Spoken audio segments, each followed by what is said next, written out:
turagusenga Yezu, turagushima no kumva ko barimo kwica intungane, ariko bo ahubwo imitima yabo itangiye kwishimira intsinzi kumwigisha w'umunyamaziri. Nyagasani Yezu, wowe wababaye, noneho turabona ko igihe cyo kukubamba abanzi bawe babonye akanya ko guceceka. Urusaku rw'inyundo nirwo rurimo kwirangira, turiyumva nk'ububabare bukabije bw'umubiri urimo kwihanganira. Kubireba biteye ubwoba. Turazirikana ku mubyeyi wawe wabyitegerezaga yitwikira igishura cy'ububabare mu mutwe, mwembi ntawari ugifite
ry'Imana Data na Mwana na Roho Mutagatifu.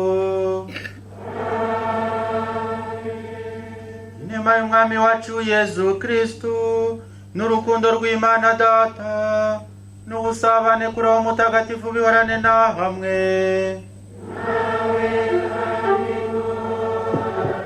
Kristo Yezu akuzwe Iteka ryose. munyemerere mbere yuko duhimbaza Eucharistia ntagatifu mumfashe dushimire Musenyeri Kazimiri igisonga cy'umushumba wacu Arkiyepiskopi wa Kigali wemeye kandi akaza kwifatanya natwe kuri uyu munsi mukuru w'ikuzwa ry'umusaraba, akaba yemeye no kuza kuduturira Eucharistia ntagatifu.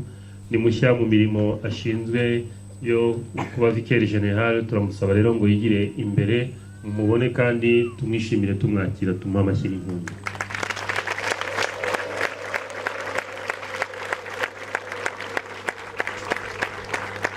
Musenyeri mwakoze kuza kwifatanya natwe, Imana ibahe umugisha. Namwe mwese abakristu mwaturutse hirya no hino mu maparuwasi atandukanye mu bihugu bitandukanye, abakristu ba Paruwasi Sainte Famille turabishimiye kandi tubakiriye muri paruwasi hano kuri uyu musozi wa Jari. Murakaza neza, namwe muntize amashyi yanyu tubakire.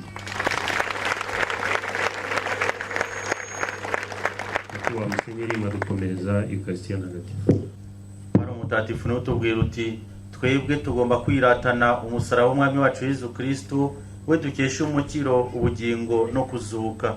Ni nawe waducunguye kandi aradukiza. Mbere gutura rero iri sengesho ryacu tubanze twakira Imana imbabazi. Nemera imbere y'Imana ishobora byose, imbere yanyu bavandimwe, kuko nacumuye rwose mu byo natekereje, mu byo navuze, mu byo nakoze, no mu byo nirengagije gutunganya. Koko nacumuye rwose, nicyo gituma ninginga Mariya Mutagatifu umikira iteka, n'abamarayika bose n'abatagatifu bose, namwe abavandimwe, ngo musabire kuri Nyagasani Imana yacu. Imana ishobora byose nitubabarire, idukize ibyaha byacu, maze izatugeze mu bugingo bw'iteka.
Nyagasani Imana yacu washatse ko umwana w'ikinege abambwa ku musaraba kugira ngo acungure imbaga ya muntu, turakwinginze twebwe abamenye hano ku isi ibanga ry'umusaraba we, ugiye kuzarongera mu ijuru ibyiza byose dukesha uwo mukiza Yezu Kristu umwana we n'umwami wacu, Imana mubana mugategekana mu bumwe bwa Roho Mutagatifu uko ibihe bihora bisimburana iteka.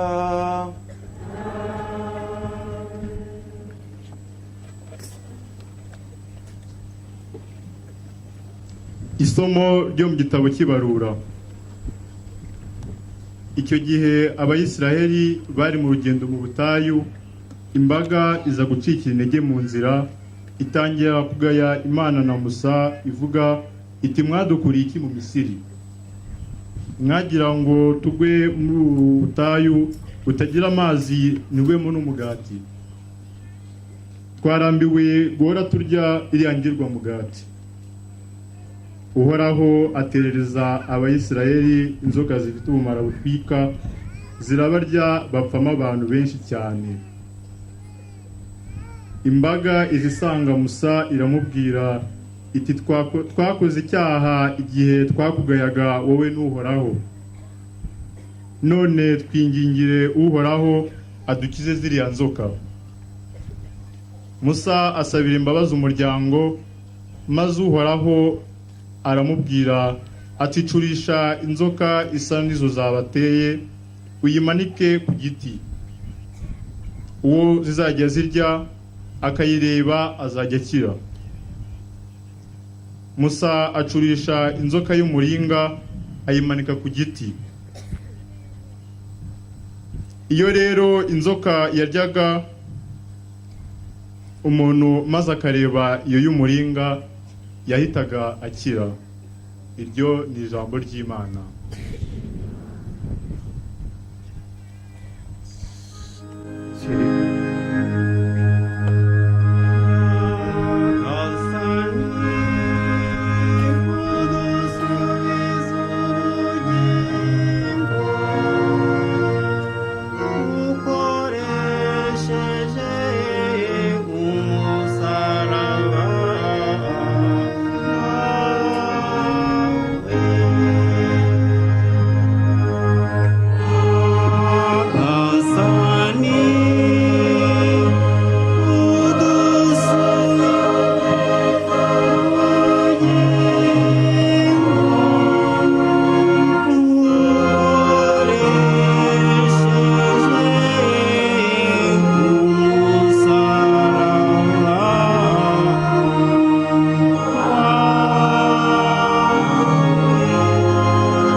natwe ntituzabihisha abana bacu, ibyo bazakurizaho gusingiza Uhoraho.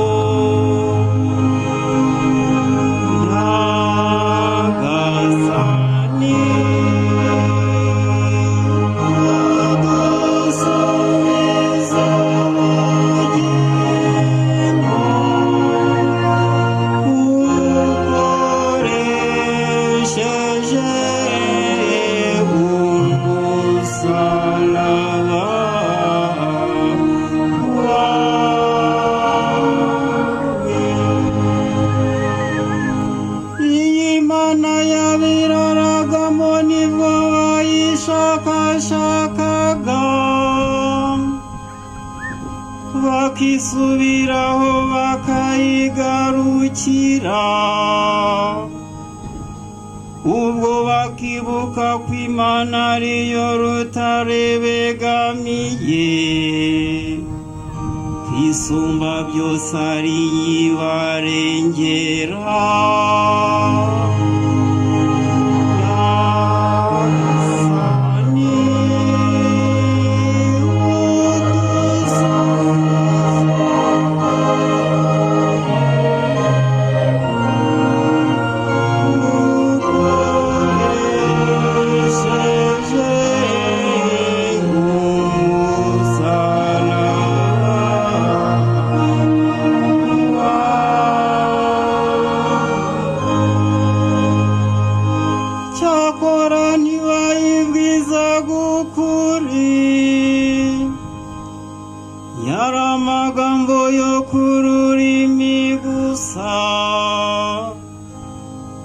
Umutima wabo waruyiri kure, n'isezerano ryayo bataryizeye.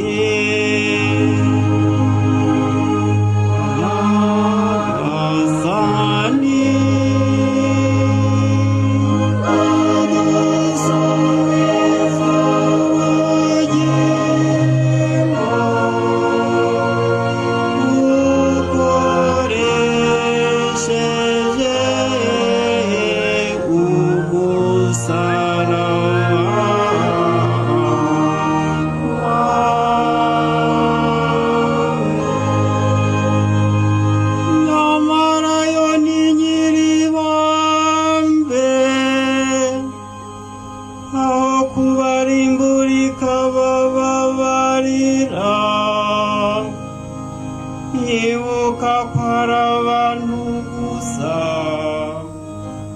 harimo mu gushira vuba ntugaruke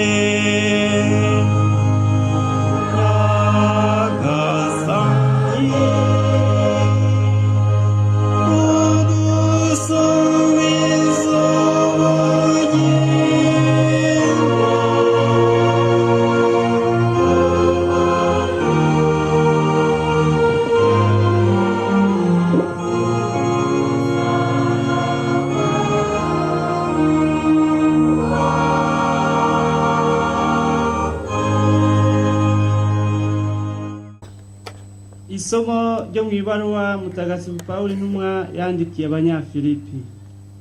Bavandimwe, Kristo Yesu nubwo we yari afite imimerere imwe n'iy'Imana ntiyagundiriye kuresha nayo, ahubwo yihinduye ubusabusa yigira nk'umugaragu, maze mu migirire ye agaragaza ko ari umuntu. Nuko aho amariye kwishushanya n'abantu yicisha bugufi kurushaho, yemera kumvira agezaho gupfa, apfiriye ndetse ku musaraba. Nicyo cyatumye Imana imukuza, imuha izina risumbye ayandi yose, kugira ngo nibamara kumva izina rya Yesu bose bamupfukamire mu ijuru, ku isi n'ikuzimu, kandi indimi zose zamamaze ko Yesu Kristo ari we Nyagasani, bihesha Imana se ikuzo. Iryo ni ijambo ry'Imana.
Nyagasani Yesu nabane na hamwe.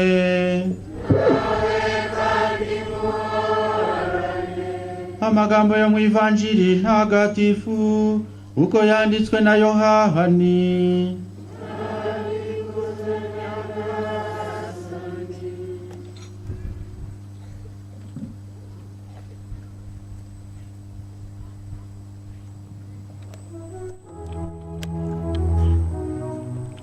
Muri icyo gihe Yesu abwira Nikodemu ati nta wigeze azamuka ajya mu ijuru uretse umwana w'umuntu wamanutse aturutse mu ijuru.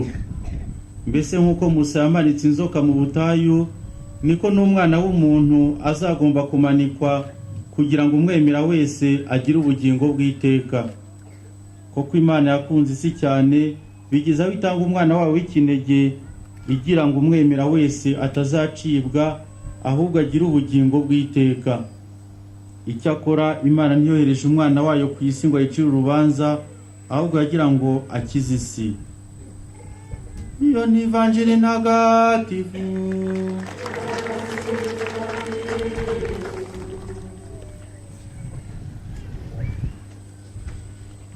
Bavandimwe inshuti z'Imana, Kristo Yesu akuzwe.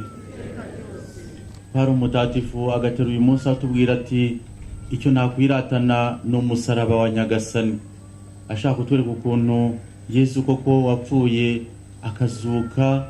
Yesu ahambwe ku musaraba ababaye, nawe yahinduye ubuzima bwe igihe anamubonekera amaze kuzuka. Cyane cyane ko uyu munsi iyo duhimbaza ikuzo ry'umusaraba ubona ritangira rwose no kuwa gatanu mutagatifu, aho Nyagasani nyine amanikwa kuri cya giti cy'umusaraba yikoreye ibyaha byacu, ikimenyetso cy'urukundo Nyagasani yadukundaga, ukuntu Yezu adutwaye ku musaraba kugira ngo tugire ubugingo, tugire ubuzima. Uyu munsi rero ni amahirwe Kiliziya Gatolika iduha guhimbaza ikuzwa ry'umusaraba, bashaka kutwereka yuko nitubambwa na Nyagasani tuzazukana nawe, nidukurikira Yezu kugeza ku giti cy'umusaraba natwe azadukiza. Nk'amagambo meza wa mutware w'abasirikare ngo arubonye ukuntu Nyagasani aguye ku musaraba kavuga ati uyu koko yari umwana w'Imana. Naho ngaho tugomba kugira natwe rero ko tugenda turushaho kurangamira musaba Nyagasani Yezu Kristo. Ntabwo tugomba gutera intambwe mu kwemera kwacu, gutera intambwe mu kwizera kwacu, natwe tukareba, tukongera tukareba, maze natwe tugakira. Mutagatifu Tereza w'umwana Yezu niwe utubwira ati ku munsi nk'uyu cyangwa buri munsi turi ku musaraba ari ikimenyetso kiranga umukristu ku mazu yacu, aho tuba, mu biro, aho dutuye, aho dusengera. Akatubwira ati reba Yezu ubambye ku musaraba, amaboko ayarambuye, ntawe ashaka gusiga. Ongera witegereze urebe rirakamba ry'amahwa, witegereze iriya misumari muhamangiye, maze wongere witegereze, maze wemere uri ukuntu Nyagasani nawe agukunda. Bw'amagambo meza rero y'abakurambere bacu mu kwemera bakomeje kurangamira usaba Nyagasani Yezu Kristo, maze bakongera bakareba, bakitegereza Yezu koko akamurikira ubuzima bwabo, akababera koko urumuri, akabera koko itara yamurikira intambwe zabo za buri munsi. Natwe uko twaje mu rugendo nyobokamana hano, twongere twitegereze Nyagasani, turebe ukuntu yadupfiriye, turebe ukuntu arambuye amaboko atwaye isi yose, ntawe ashaka ko yaheranwa n'ikibi, yaheranwa n'icyaha icyo ari cyo cyose, maze twongere turangamire Nyagasani ku musaraba, maze twemere. Urugendo twakoraga rero ni urugendo rwo kwemera no kwizera, cyane cyane turi hamwe n'umubyeyi Bikira Mariya. Nacyo ni ikintu cyiza kubera ko ntabwo ushobora kumenya Yezu by'ukuri n'iribanga rishe mu musaraba Nyagasani utanyuze cyangwa utarebeye kuri Bikira Mariya. Afite ukuntu mu buzima bwe nawe yarangamiye Yezu akiri mutoya, akagenda ngo abishyingura byose mu mutima we, nuko agera no ku cya giti cy'umusaraba. Ndetse Yezu Kristo mu gupfira ku musaraba amuturagaho umubyeyi. Burya ntawe umenya umwana rero atazi umubyeyi wamwibarutse, wamureze, wamuhaye uburere ubwo ari bwo bwose. Natwe rero kuba tunyura kuri Bikira Mariya kugira ngo tumenye Yezu Kristo n'iribanga rishe ku musaraba, ni amahirwe Kiliziya Gatolika iduha nk'abakristo bayo. Turasabira Nyagasani muri isengesho ryacu kugira ngo natwe ko tugenda twiragiza umubyeyi Bikira Mariya atwigisha uwo twakira Nyagasani Yezu Kristo, duciye bugufi, dushyingura byose mu mutima wacu, natwe twumva ko kureka Nyagasani akarangiza ugushaka kwe mu buzima bwacu bwa buri munsi, dore ko aricyo yaranze Bikira Mariya n'abandi batagatifu benshi bamukurikiye.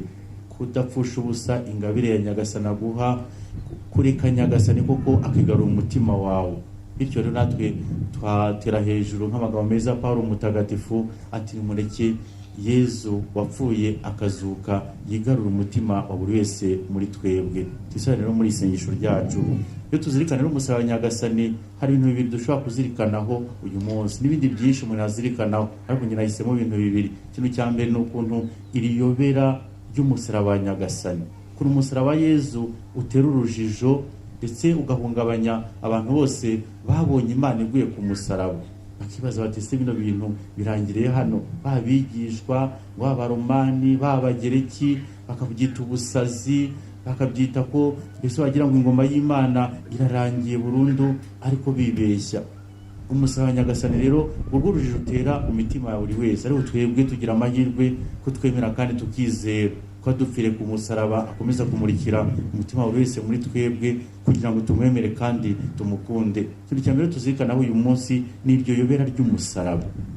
Wahuraga nawe wese yaribazaga, ariko Pawulo mutagatifu nawe agize ayo mahirwe yo kumeza kuzirikana ukuntu nyagasani adupfiriye akavuga ati koko nanjye nta kintu uziratana mu buzima bwanjye, ahiriye ukuntu Yesu yamukuye ahantu hakomeye agahindura ubuzima bwe, ati nanjye nta kindi nakwiratana ari umusaraba nyagasani Yesu Kristo. Ariko abandi nabo bagiye bagira imbere y'umusaraba nyagasani bikatera ubwoba, ndetse bakagira ukwemera guke, bakagira imbaraga nkeya. Muribuka nyine nkabonaga nyine Yesu aguye ku musaraba, ku musaraba ari ikimenyetso gitinyitse abantu batinyaga. Yenda twinjiye mu mateka y'umuryango wa Isirayeli cyangwa mu gihe cya nyagasani, ahantu hamanikaga abantu baturutse urugamba, abantu b'ibisambo ruharwa, abantu bisha abantu bagize ibyaha bikomeye. Bityo rero kuba nyagasani Imana iguye ku musaraba, abantu bakibaza ati aho bya bintu twarimo ntibirangire ahangaha.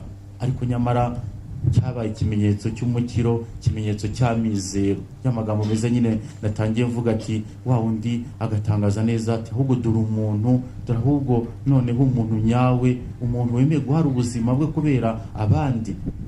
Ngo umusaraba nyagasani ari ikimenyetso cy'ikuzo, ikimenyetso cy'amizero natwe turi mu rugendo hano ku isi.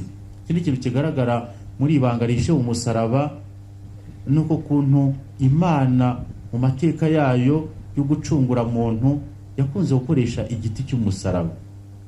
Biratangaje nyine ukuntu Yesu koko apfira ku giti cy'umusaraba. Bidushije mu mateka y'umuryango wa Isirayeli, ubona ukuntu buri gihe muri aya mateka y'Imana n'umuntu, muri urukundo rw'Imana na muntu cyangwa urugendo rw'Imana na muntu, buri gihe Imana yakunze gukoresha buri gihe igiti ndetse na Yesu akakimanikwaho. Iyo dusomye mu gitabo cy'intangiriro batubwira ukuntu ngo nyagasani arema uhoraho arema abantu ba mbere, akababwira ati ntimuzarye kuri kiriya giti. Nuko bamaze gucumura bakiryaho, baracumura, bizera uhoraho, bashaka kwiyobora ubuzima bwabo, Imana bayiteye umugongo. Nuko ngo bagira gutya babona bambaye ubusa, maze bagira batangira no gucumura, n'icyaha cyaduka mu bantu. Ukabona n'ukuntu igiti cy'umusaraba mbere na mbere nabwo igiti cyashushanyaga urwo rukundo Imana ikunda muntu, ikamurira mu ishusho rye.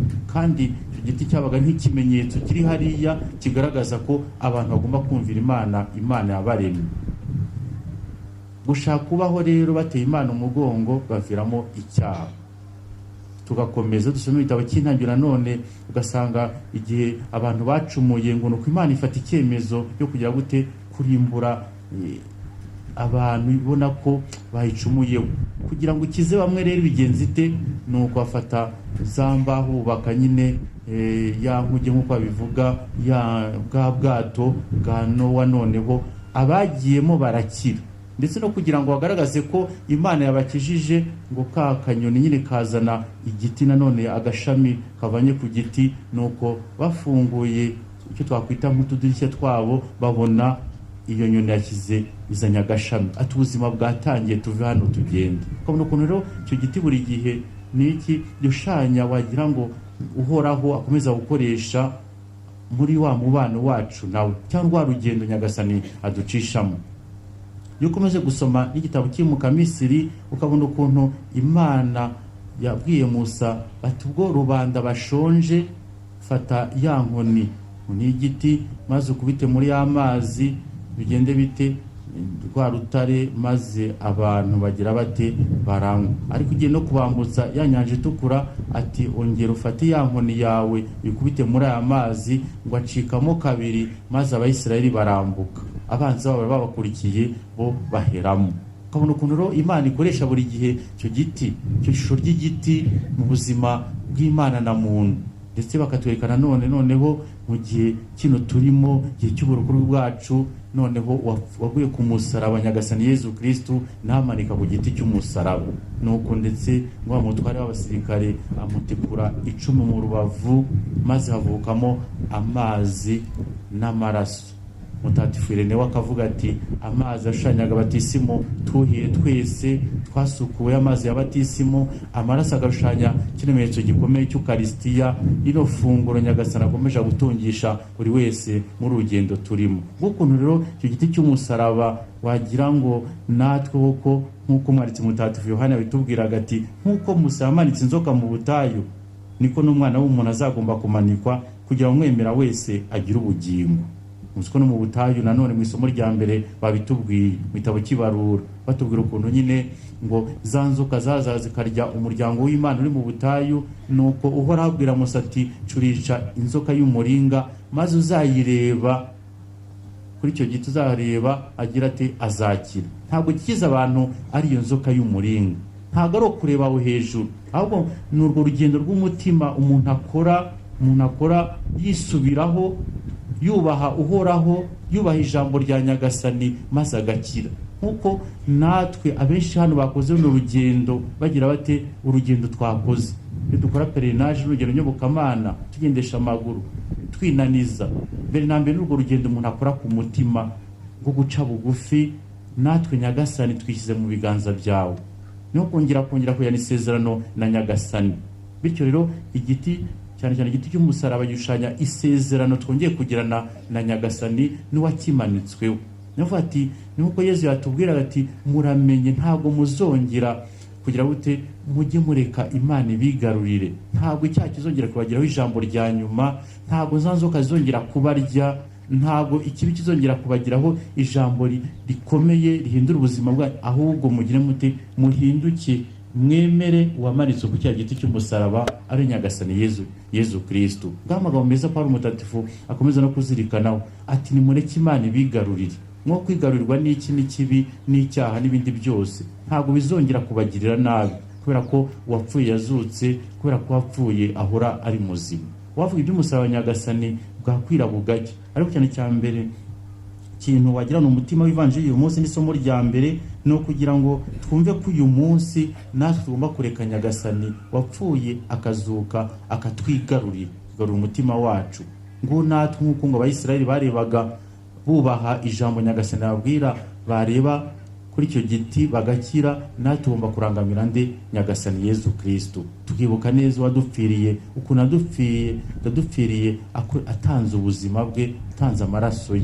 Niba nanjye rero Nyagasani yampfiriye kari akageni amfira ku musaraba, nanjye nta kindi namwitura mu buzima bwanjye atari kumukunda kugeza gupfa, kumukunda mu gitondo yaba ku manywa ijoro ryose, nanjye nkamukunda birenze urugero. Numva ari umugambi twatahana hano uyu munsi. Niba Nyagasani we warampfiriye umena amaraso yawe kugira ngo mbeho ngire ubuzima, sinzuye kuribwa n'ibyo bintu byose bihungabanya ubuzima bwanjye, ibigirwamana n'ibindi byose, nanjye nzagukunda birenze urugero, nanjye nzabaho nk'uko yanzira niyo nzanyuramo wancicishijemo. Dusema rero muri isengesho ryacu kugira ngo natwe ko Yezu tumutuzi wacu, ubwo twakoze n'urugendo nyobokamana duhure na Nyagasani adukize, kandi tumushyire n'abataje hano ari bose. Burya ibura ko n'urugendo nyobokamana abatwaye n'abandi bose badusaba amasengesho, nk'uko na Yezu nawe biriya biganza cyangwa ari amaboko ye arambuye ku musaraba atwaye buri wese muri twebwe, atwaye isi yose. Natwe tuva hano dutware muri isengesho turira hano, dutwara abo bose badusabye amasengesho, abo bose bababaye, abo bose nyine batega zivamo, bose bumva ko ubuzima yenda wabihiye, n'ibindi bibazo umuntu ahura nabyo muri ubu buzima. Tubisabire muri isengesho ryacu, Nyagasani akomeze ayobore buri wese muri twebwe, cyane cyane ariko tunaciye ku mubyeyi Bikira Mariya, kuko ari utwigisha neza kumenya Yezu, kumukunda no kumukundisha bose. Nyagasani Yezu nabane namwe.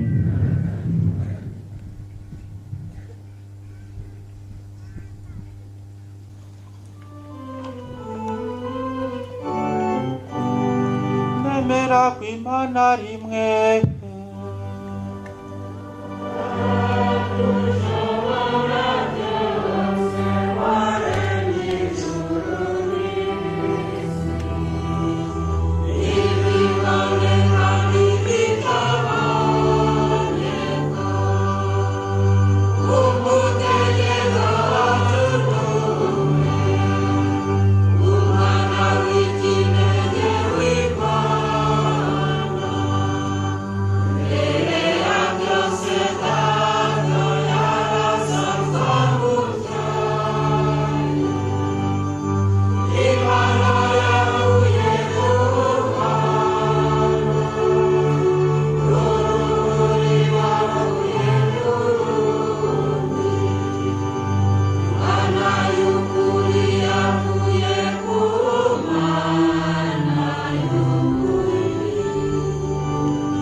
bavandimwe duteranamo twibuka neza nyagasana tugirira uturi nyagasana amasengesho yacu rero we uzi inenge zacu uzi n'ibyo tumusaba byose maze adukize.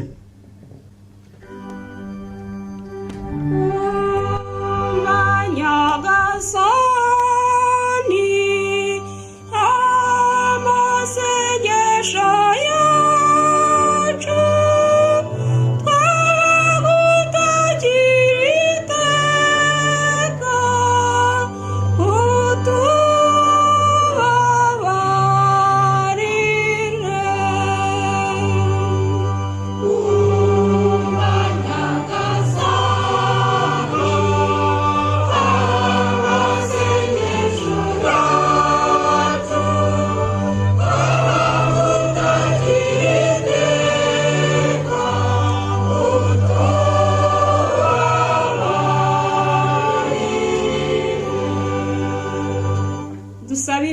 Kiliziya yacu n'umushumba wayo Papa Francisco, umwepiskopi wacu Antoine Kambanda n'abari mu nzego z'ubusaserdoti bose kugira ngo bagire ubutwari bwo kuyobora abo bashinzwe batinubira imisaraba bahura nayo. Utwumve Nyagasani.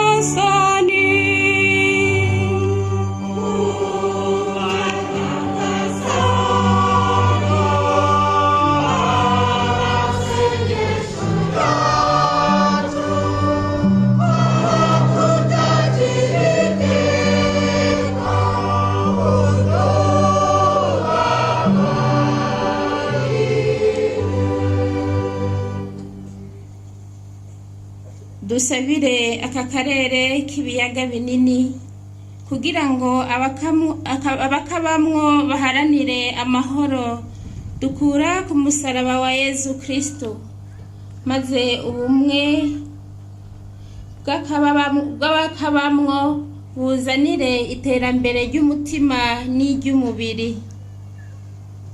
butuzanire iterambere ry'umutima n'iry'umubiri. Utwumve Nyagasani.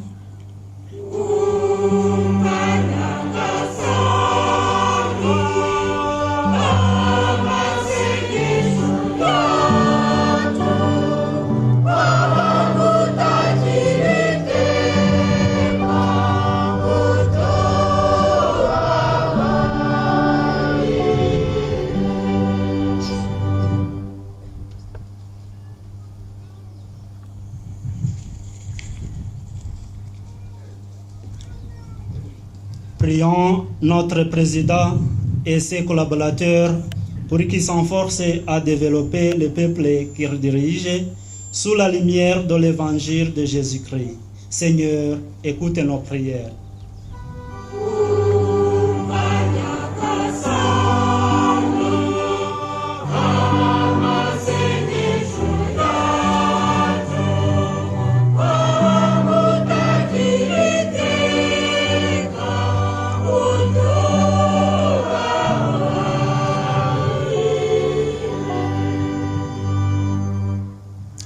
Tuombe shirika ya msalaba mtukufu na aliyeuanzisha, ili mwanga wa kweli iliyopokea uizidie upendo, ukweli na haki.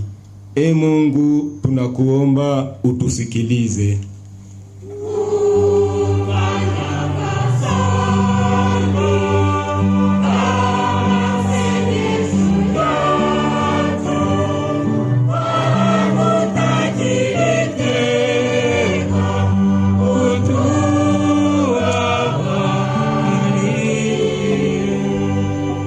Let's pray for the youth all over the world so that under the alignment of the cross of Christ, they can sacrifice themselves to the gospel of Jesus Christ and to the future of the church. Lord, hear us.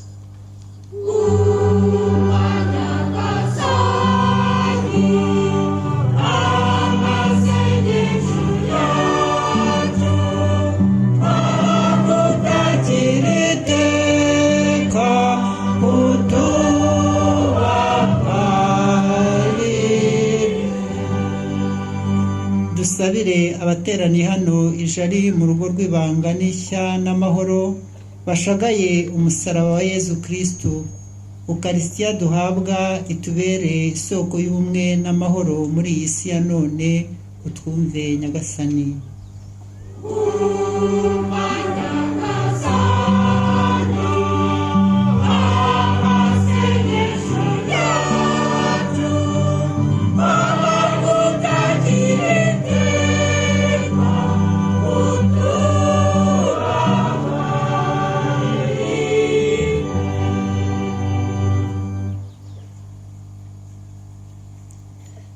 Mana yacu, uzi ko imibabaro y'abantu bo kuri iyi si ishegeshwa n'imibabaro y'amoko yose, umva ibyifuzo byabo gutakambira, maze bakira amasengesho y'abakwemera ku bwa Kristo umwami wacu.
bavandimwe nimusabe kugira ngo igitambo cyanjye n'icyo cyanyu kigira Imana Data ushobora byose nyagasani n'iki igitambo tumuhereje mugesha n'ibisingizo n'ikuzo kandi natwe tugira akamaro kikaginagiza yose ntagatifu. Dusabe nyagasani Imana yacu turakwinginze iki gitambo cyakirije ibyaha by'isi yose kuri altari y'umusaraba nikidukiza ibicumuro byacu byose kubwa Kristo mwami wacu. Nyagasani Yezu nabane na hamwe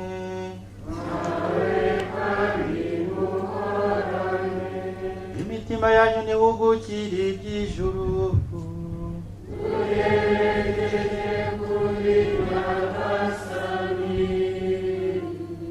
dushimire Nyagasa aha ni Imana yacu.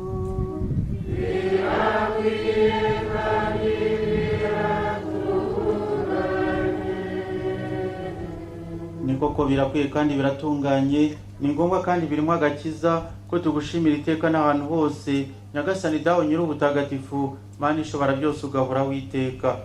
Ubashatse ku giti cy'umusaraba kibisoko y'umukiro wa bene muntu kugira ngo aho urupfu rwakomotse abe ariho havuka ubugingo, kandi ngo se ikibi waratsindiye ku giti nawe atsindirwe ku giti. Ku bwa Yezu Kristo umwami wacu, ari nawe abamarayika bakesha gusingiza ubuhangange bwawe, imitwe yose yo mu ijuru ikagupfukamira, ibiremwa bitabarika byo mu ijuru bigasabagizwa n'ibyishimo.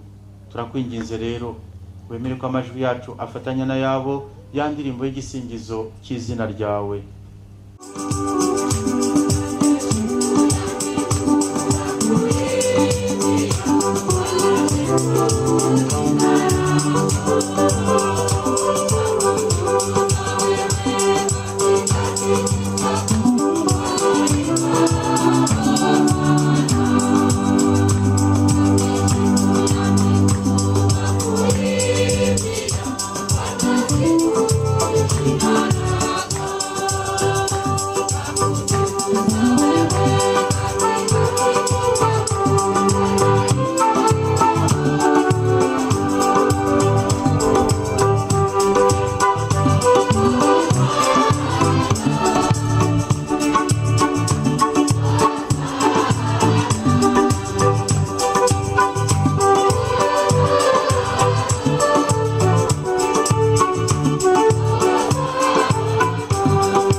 uri nyir'ubutagatifu nyagasani ukaba n'isoko y'ubutungane bwose. None rero mubyeyi wacu turagusaba gusakaze roho wawe kuri aya maturo maze uyatagatifuze kugira ngo ahinduke atubere umubiri n'amaraso bya Yezu Kristo umwami wacu.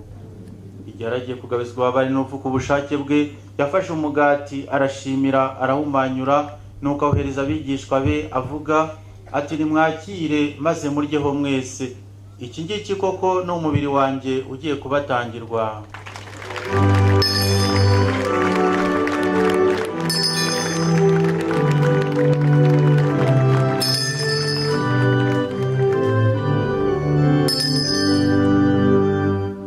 Nkuko aramaze kubigenza barangije kurya afata inkongoro nanone arashimira nuko ahereza abigishwa be avuga ati nimwakire maze munyweho mwese. Iyi ngiyi koko ni inkongoro y'amaraso yanjye y'isezerano rishya kandi rizahoraho iteka, agiye kumenerwa mwebwe n'abandi bose kugira ngo mugirwe imbabazi z'ibyaha. Uyu mujye mubikora urwibutso rwanjye.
By'umwana wawe tugutuye umugati utanga ubugingo hamwe n'inkongoro y'umukiro, tugushimira ko watumye tuberwa no kugushengerera twaguhereza amaturo, kandi turakwinginga tworoheje ngo twebwe abasangira umubiri n'amaraso bya Kristo, Roho Mutagatifu aduhuze twunge ubumwe. Nyagasani wibuke kiliziya yawe yagiye ku isi hose maze uyobore ijya mbere mu kwemera no mu rukundo, hamwe na Papa wacu Francisco n'Umwepiskopi wacu Antoine n'abatorewe muri Maritari bose.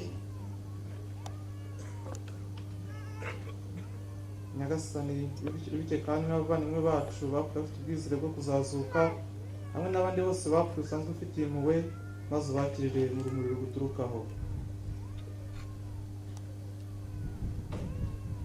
Turakwinginze ngo natwe twese tugirire impuhwe, maze tuzashobore kugira umwanya mu bugingo bw'iteka hamwe na Bikira Mariya umubyeyi muhire w'Imana, na Yosefu Mutagatifu umugabo udahinyuka, n'intumwa zawe ntagatifu n'abandi batagatifu bose bakunyuze uko ibihe byagiye bisimburana, nuko hamwe nabo tuzagusingize tukurata kubwa Yezu Kristo umwana wawe.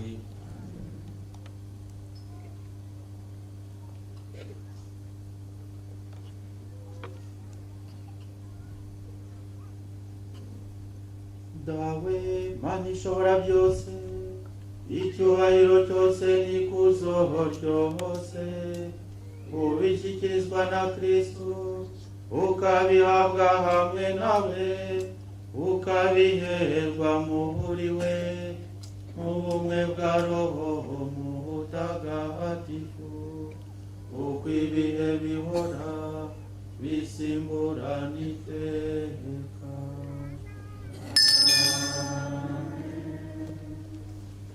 Nk'uko twabwirijwe n'Umukiza akanabidutegeka kandi bakabitwigisha, tuvugire hamwe rya sengesho ry'abana b'Imana.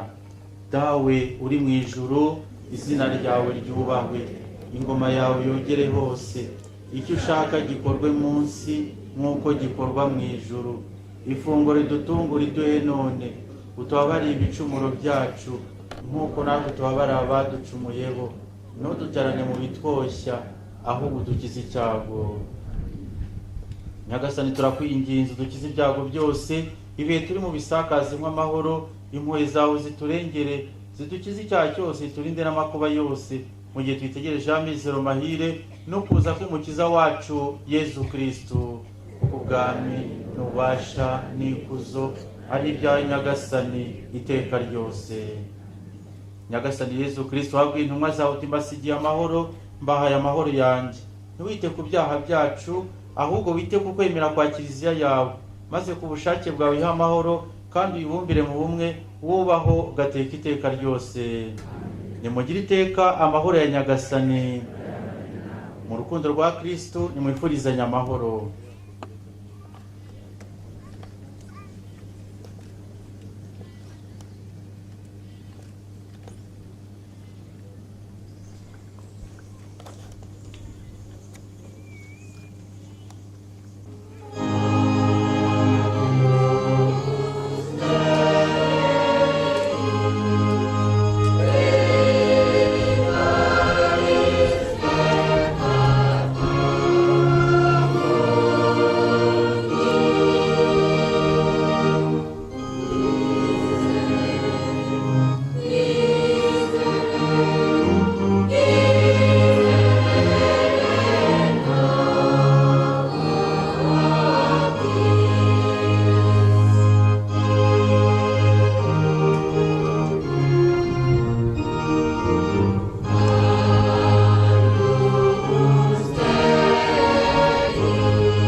Ubuzima ubigishije urupfu rwawe kubasha bw'Imana Data, kandi fashiwemo na Roho Mutagatifu kudukiza ibyaha byacu n'ibyago byose, bidukirishe umubiri n'amaraso yawe, maze uduhe guhora dukomeye ku mategeko yawe no kutagira ubuti itandukanye nawe bibaho. Hahirwa abatumiye ku meza ya Nyagasani, dore ntama w'Imana, dore ukiza ibyaha by'abantu. Nyagasani singwa kwa kwinjira mu mutima wanjye, ariko kugira ijambo ryo gusa ubone gukira. Kristo duhabwa atubesheho, aturagire kandi azatugeze mu bugingo bw'iteka.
nyagasani aravuze ati njye nimara kwererezwa hejuru y'ubutaka abantu bose nzabarishya mbiyegereze.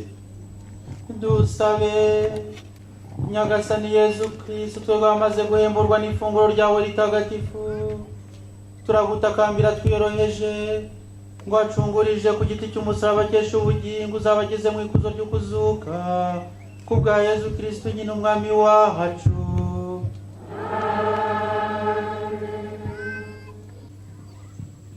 Kristo Yezu akuzwe. Ye ubutumwa bwari bujyanye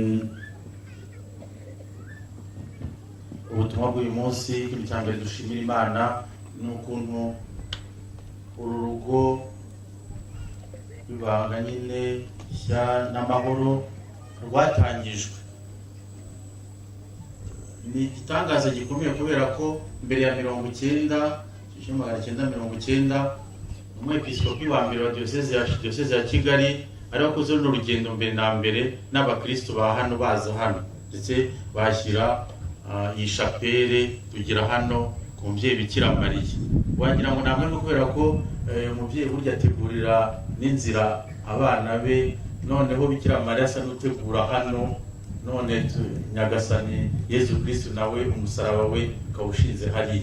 Inama yo kubera ko ushinze ahantu utumbagiye cyane kurusha kano gashaperi kari hano hasi, nk'uko bisanzwe nyine n'umubyeyi Bikira Mariya afite ukuntu ategurira inzira abana ba kiliziya, kandi ategurira inzira umwana wa Nyagasani Yezu Kristo.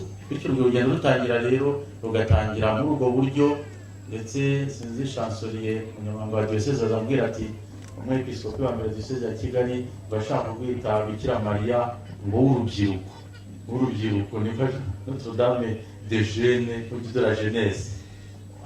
Mbese wako urugendo rwa mbere, ariko nyuma hatangiye ibibazo mu Rwanda bisa n'ibikendera, ariko ntacyo bitwaye burya aho umugisha wageze, aho Nyagasani yageze ntabwo hazima. Ni nkaho baturi igitambo cy'Ukarisitiya buriya birakomeza, niyo byagenda gute birakomeza.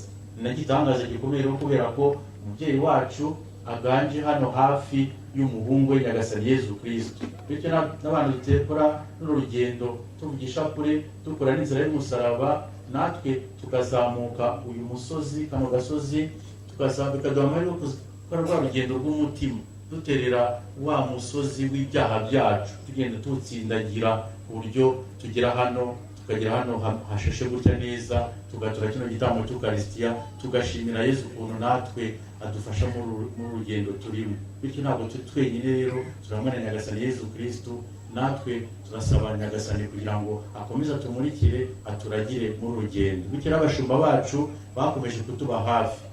Padiri mukuru yabyibukije n'umwepiskopi none Kambanda dahari yantumye uyu munsi, hari no ku Niremera Place Regina Pacis gusoza kino cyumweru cy'impuguke gatolika bazirika ku butumwa bwiza Papa Francisco yatwandikiye nyine ko Nyagasani ni muzima, Christus viviti, yanyandiko nziza yasohoye nyuma ya sinode. Nyagasani ni muzima, yarapfuye ariko yarazutse kandi ahora ari muzima. Nayo niyo mbese adutanyije hano musiko nyine umusaraba Nyagasani tutandukanya n'izuka rye. Bityo rero natwe kuduteraniye hano nta n'undi mugambi dutahana n'abandi bakomeje no gusubiramo. Turangamire Nyagasani watwaye ibyaha byacu ku musaraba agatsinda ikibi, hanyuma duhinduke kandi natwe duhindura abandi, kubera ko isi dutuye akenshi igendera ibyo dukora. Bigira neza, biba nk'umuntu usenga, urugo rusenga, abantu basenga, abana basenga, burya n'abantu bose muturanye nabo bibageraho. Ibyiza by'Imana rero ntabwo ushobora gukira kuri buri wese muri twebwe. Nituvano rero dushyire bose tubabwira tuti Nyagasani muzima, wapfuye yarazutse kandi ahora ari muzima. Ndumva ariko ubutumwa rero twatahana uyu munsi. Nyagasani akomeze abana buri wese muri twebwe amufashe mu rugendo twakoze hano, nubwo twananiwe, nubwo twatereye kano gasozi, ariko Nyagasani natwe aradutwaye, kandi twaye na Nyagasani nta kiduhungabanya. Nyagasani Yezu nabane namwe. Iyo muhaguruke noneho twakumugisha usoza. Tubanze twiragize n'umubyeyi Bikira Mariya. Ndakuramutsa Mariya, umusore w'Umwana n'Imana, wahebuje abagore bose umugisha, n'Imana byarasingizwa. Mariya mutagatifu, umubyeyi w'Imana, urayidusabira twabanyabyaha kuri ubu igihe tuzapfira. Amen. Kubaha Imana Data na Mwana Roho Mutagatifu uko bisanzwe iteka ubahe n'iteka ryose. Amen. Twifate neza rero twakire umugisha na indulgensiya ishyitse uyu munsi.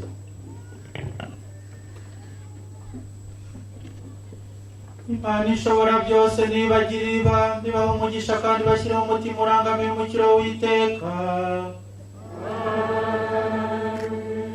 Nibacengeze inyigisho zikomeza ukwemera kwanyu kandi bafashe kuba indacogora mu migenzo myiza.